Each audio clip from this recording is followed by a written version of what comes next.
ဒီနေ့မှာတော့အဟုရုတအနေနဲ့အင်ဒိုနီးရှားနဲ့ဂျပန်နိုင်ငံတွေမှာရှိတဲ့မီးတောင်တွေအကြောင်းပြောပြချင်ပါတယ်။လူအများကမီးတောင်ဆိုတာအန္တရာယ်ကြီးတဲ့သဘာဝဘေးအန္တရာယ်တစ်ခုအနေနဲ့သဘောပေါက်ကြပါတယ်။ဒါပေမဲ့တကယ်လိုက်လေ့လာကြည့်မယ်ဆိုရင်မီးတောင်တွေဟာတချို့သောအကျိုးကျေးဇူးတွေလည်းရှိနေပါတယ်။ပထမဦးဆုံးအင်ဒိုနီးရှားနိုင်ငံရဲ့မီးတောင်အကြောင်းတင်ဆက်ချင်ပါတယ်။အင်ဒိုနီးရှားဟာများစွာသောကျွန်းစုတွေဖြင့်ဖွဲ့စည်းထားတဲ့နိုင်ငံဖြစ်ပါတယ်။မီးတောင်ပေါက်ကွဲမှုနဲ့ငလျင်ဖြစ်မှုများသောမီးတောင်ပတ်လန်းထဲမှာပါဝင်နေတဲ့အတွက်ကြောင့်မီးတောင်အများဆုံးရှိတဲ့နိုင်ငံဖြစ်လာပါတယ်။ဒါကြောင့်ဒီနိုင်ငံမှာတက်လုံနေစေမီးတောင်တွေအနည်းဆုံး130ကျော်ရှိပါတယ်။အဲ့ဒီထဲကမှအကြီးဆုံးကတော့မာယာဘီမီးတောင်ဖြစ်ပါတယ်။မာယာဘီဟာပောက်ကွဲမှုများစွာဖြစ်နေပြီးနောက်ဆုံးအကြီးဆုံးပောက်ကွဲမှုက2010ခုနှစ်မှာဖြစ်ခဲ့တာပါ။ဒါဟာလူနေမှုနဲ့စိုက်ပျိုးရေးအတွက်ထိခိုက်မှုများစွာဖြစ်စေခဲ့ပါတယ်။ဒါပေမဲ့လည်းမီးတောင်နာကမြေစီလွှာတွေကအရန်ကောင်းလို့တောင်သူတွေအတွက်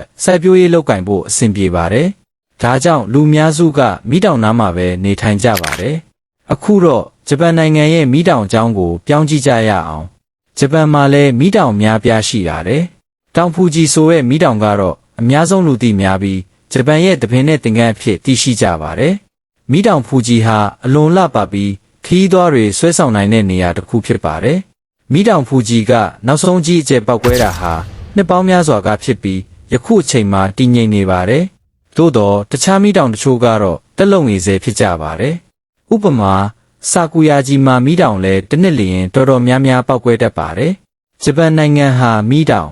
ပောက်ကွဲမှုနဲ့ငလျင်ဖြစ်မှုအပေါ်အလွန်သတိပြုပါတယ်။ဒါကြောင့်သဘာဝဘေးအန္တရာယ်မျိုးစုံကိုကြိုတင်စောင့်ကြည့်နိုင်ဖို့နည်းပညာမြင့်စနစ်တွေနဲ့ပြင်ဆင်ထားပါတယ်။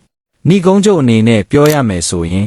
မီးတောင်ဆိုတာသဘာဝဘေးအန္တရာယ်တစ်ခုဖြစ်တဲ့အပြင်တချို့နေရာတွေမှာတော့သဘာဝအလှအပဖြစ်စိုက်ပျိုးရေးအတွက်အထောက်အကူဖြစ်စေတဲ့အရာတစ်ခုလည်းဖြစ်နေတာကိုတွေ့ရပါတယ်။အင်ဒိုနီးရှားနဲ့ဂျပန်တို့ဟာမီးတောင်တွေနဲ့နီးစပ်နေတဲ့နိုင်ငံတွေဖြစ်တဲ့အတွက်မိမိတို့နိုင်ငံမှာဖြစ်နိုင်တဲ့သဘာဝဘေးအန္တရာယ်ပေါ်သတိပြုလေ့လာဖို့တန်ဖိုးရှိတဲ့ဥပမာကောင်းတွေဖြစ်တယ်လို့ပြောချင်ပါတယ်။ကျေးဇူးတင်ပါတယ်။